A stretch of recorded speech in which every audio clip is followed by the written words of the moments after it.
This is his description of the Vukovar massacre, which he was part of the team prosecuting it as a genocide. The loss of life was extensive. The precise number will never be known, but estimates sit at about 1,100. Okay, so I think by anyone's standards, what has happened in Gaza is, take that, times probably 1 million. In many regards, his humanitarian lawyer qualifications make him even more ripe to be thrown into The Hague. Has anyone seen Monsters, Inc? A monster comes back with a kid's sock on it through a door. And then you've got the SWAT squad that kind of goes into a lockdown on the monster, slams them to the floor. The group that got the Gaza documentary are those SWAT squad, is that SWAT squad from Monsters, Inc. Let's not forget, 2 days ago, he was too poorly to face the music in his court case regarding his fraud and all these kind of accusations against him of impropriety and what have you. But he wasn't too ill to activate Operation Rising Lion, to go alongside Operation Gideon's Chariots. What a load of old nonsense.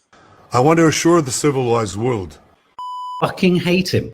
What is civilized about killing at least 55,000 people, tens of thousands of children? You unspeakably evil individual. This is the rhetoric and the language of a white supremacist colonialist. Moment of grave peril. Oh, God. Who writes this stuff for them? I mean, they use language that's so simplistic. It's like fucking watching Noddy.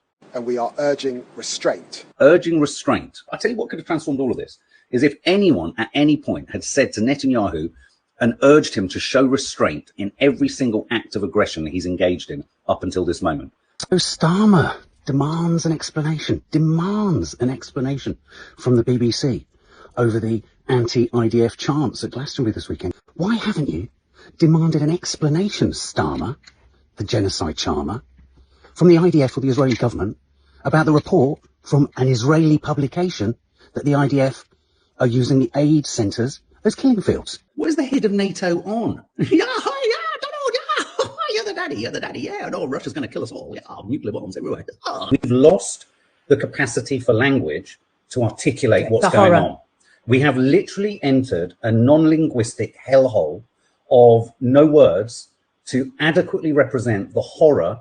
I understand the fury that the Right Honourable Gentleman feels. Fucking hate it when someone lands a spot-on right hook, and what that person does in return is slow right down as they seek to not account for it, listen to it, take on board anything you've said. The passive aggressivity in his slowed down response with a fraudulent sense of heaviness. This guy here, David Menser, this is the guy that Netanyahu trots out for a chinwag with the British press, and he's trapped in a glass cage of emotion. It's called television. He's rolled out. I think a part of his soul and a part of his personality and his spiritual center just erodes with each time he's put on TV. Why isn't Starmer moving on this? And unfortunately, I hate to say it, the reason Starmer isn't moving is, listen, it's the squeaky sound of the latex gimp suit. And I know people find that analogy, well, my mother does, a little bit unpalatable, but it's the most accurate. Call in the gimp. This morning, I joined Peace Mission's Steve Witkoff and spoke to folks on the ground. Oh my God, he's just kind of, hey guys, I'm just on the ground talking to folks, just talking to the folks about the things going down. It's not a fucking rodeo. You know what? The term self-defense has been rendered utterly meaningless. When you're faced with a eyes popping out on stalks, rabid Zionist, let me give you a line of advice. You are never going to win them over. These people are delusional.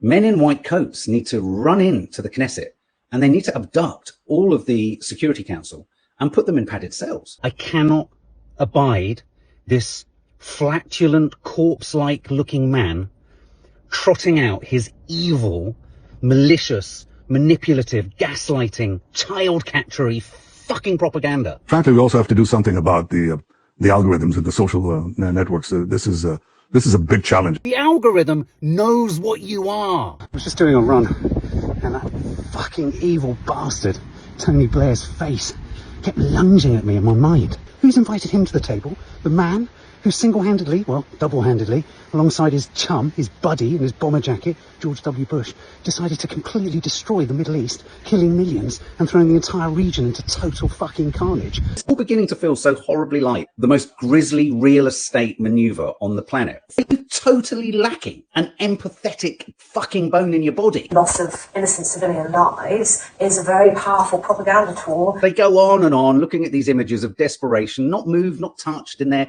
middle-class Englishness at all. I am not exaggerating when I say someone has to restrain me from witnessing any more fucking sound bites from Keir the Gimp, genocide apologiser Starmer. Will not give up on diplomacy. That is the politics of students. Where the fuck has diplomacy got you to, Starmer? Where's diplomacy got you, Lammy, Yvette Cooper, anyone, anywhere in this conflict? Oh, Benjamin Netanyahu needs to come with the same kind of health warning that you see on the side of cigarette packs when they show those awful, awful images of the cancers that you can get from smoking. It's beyond time that Hamas release every single hostage. They've tried to release every single hostage. Netanyahu doesn't want them. This is literally, we've got to a situation here where Hamas go, have the hostages. They've said it 6 times, have the hostages. And Netanyahu goes, no, don't give me the hostages. Donald Trump leaves the country. Keir Starmer, as soon as he's gone, goes, quick, recognize Palestine. Just do it, for God's sake, do it. What does it mean to recognize Palestine? It means absolutely nothing, Donald. Do not worry. Doesn't mean a thing. Doesn't stop the genocide. Oh, sorry, there is no genocide. If I hear one more radio presenter, if I hear one more pundit say that this is somehow a reward for terrorism, a reward for Hamas, this is a long overdue, not reward, but right of the Palestinian people. Sycophantic, obsequious enema shoving of his head up Trump's arsehole, which is essentially what's going on here. And yet, although he's the enema to Trump's arse, he's the one in control. Israeli outlets circulated a photo depicting Trump in a Hamas uniform. We're in the oddest of circumstances where Donald Trump is Hamas. Oh, fucking hell. I said I wouldn't swear, and I've already fucking failed. Twice. Shabana Mahmood, what the fuck have you done? I swear you make Suella Braverman look like fucking Jane Austen. Can you get me this weapon, that weapon, some of them I never heard of, baby.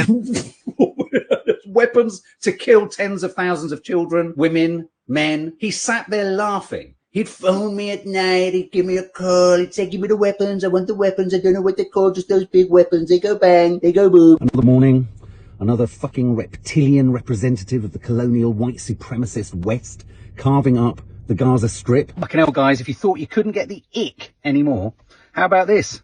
Minister for the Diaspora in Israel says that New Yorker Jews should leave, evacuate, escape New York. Why?